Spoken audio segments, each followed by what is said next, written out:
오늘 이 자리에서 여러 선생님들을 모시고 통일은 대박이다 하는 주제로 말씀을 드리겠는데, 맨 처음에 왜 통일이 대박이냐 하는 거에 대해서 궁금증을 가지시리라고 생각을 합니다. 그 부분은 이제까지 우리가 통일 비용에 대해서는 많이 논의를 해왔습니다. 그런데 통일을 하게 되면은 우리가 얻는 이득 부분에 대해서는 그동안에 소홀히 해온 게 사실입니다. 그래서 제가 그 두 가지를 정리하면서 비교해 보니까 통일을 하게 되면은 보통은 좀 부담스럽게 생각하는데, 이건 부담이 아니고 이득이 남는다 하는 결과가 나왔습니다. 그런데 보통 이득 정도가 아니고 아주 큰 이득이고, 그리고 보통 큰 이득도 아니고 이건 정말 상상을 초월하는 이런 아주 대단한 이득을 우리가 얻을 수 있기 때문에, 그래서 제가 그 이름을 쉽게 전부 소통할 수 있도록 통일은 대박이다 이렇게 말씀을 드리고 있습니다. 그러면은 그 말씀을 드리기 위해서는 통일 비용에 대한 것을 소상히 말씀드리고, 그리고 통일로부터 오는 이득들이 어떤 것들이 있는가 이거를 또 하나하나 짚고, 그래서 이제 비교를 하는 과정에서 그 결과를 알 수 있을 텐데, 그거는 이제 또 따로 말씀을 드리도록 하고, 우선 그 결과가 통일을 하게 되면은 그게 부담이 아니라 참 우리 모두를 위해서, 남한에 있는 국민들만 위해서도 아니고 북한에 있는 국민들만 따로 해서도 아니고 전부 함께 정말 잘 사는 나라로 갈 수 있다.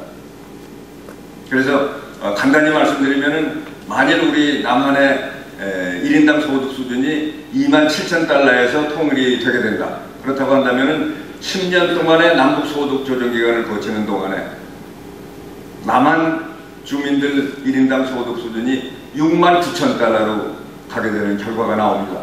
그리고 만약 3만 달러 정도에서 시작되는 거라면 77,000달러까지 가는 그런 엄청난 그런 결과가 나오게 됩니다. 그럼 그 과정에서 10년 동안에 북한 주민들은 남한 주민들의 평균 절반을 따라오는, 그렇다고 한다면 대략 한 45,000달러 내외 정도가 된다고 한번 가정을 해보세요. 그러면 지금 북한에서는 1인당 소득 수준이 1,000달러, 1,000불에서 지금 왔다 갔다 하면서 사실 제대로 밥도 못 먹고 있습니다.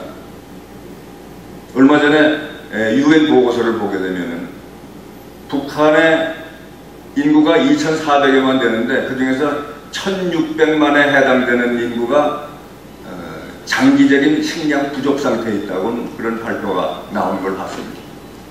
그럼 3명 중에 2명은 제대로 먹지도 못한다는 얘기입니다. 그런 상황인데 거기서부터 35,000달러를 한번 간다고 생각을 해봐. 이건 완전히 다른 세상으로 가는 겁니다.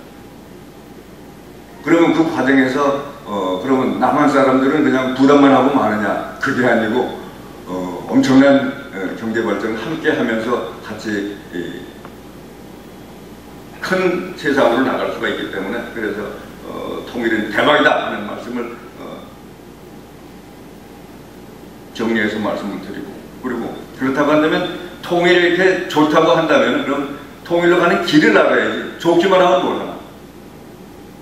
그래서 곰곰이 연구를 해봤습니다. 그런데 여기서 우선 제가 생각하면서 무력은 안 되겠더라고요. 남한에서나 북한에서나 전면전을 일으킨다는 건 너무 서로 피해가 많기 때문에, 그건 이제 뭐 정치적인 군사적인 걸로 해서 서로 얘기를 하지만은 정말로 이걸 무력으로 해서 해결되기는 힘든 거고, 그러면 그 부분을 제쳐놓고, 그러면 남북이 정상들이 만나서 협상을 통해서 과연 통일이 되겠는가? 여러 선생님들 다 느끼시는 것처럼 이게 그렇게 간단히 될 일이 아니죠. 그렇다고 한다면은, 그러면은 실제로 통일로 갈 수 있는 길이 뭐겠는가? 그거를 궁리하는 과정에서 결국은 북측에 사는 주민들의 민심이 통일의 결과를 가져올 게 아닌가, 이런 생각을 했습니다. 그렇다면 우리 남한에 사는 국민들이 북한 주민들한테 진정성을 가지고 서로 협력을 해가면서 그래서 북측에 사는 분들이 그동안에 미처 알지 못했던 이런 거를 깨닫게 되면서 바로 그 길을 따라서 통일을 우리가 이룰 수 있겠다 하는 이런 생각을 했습니다.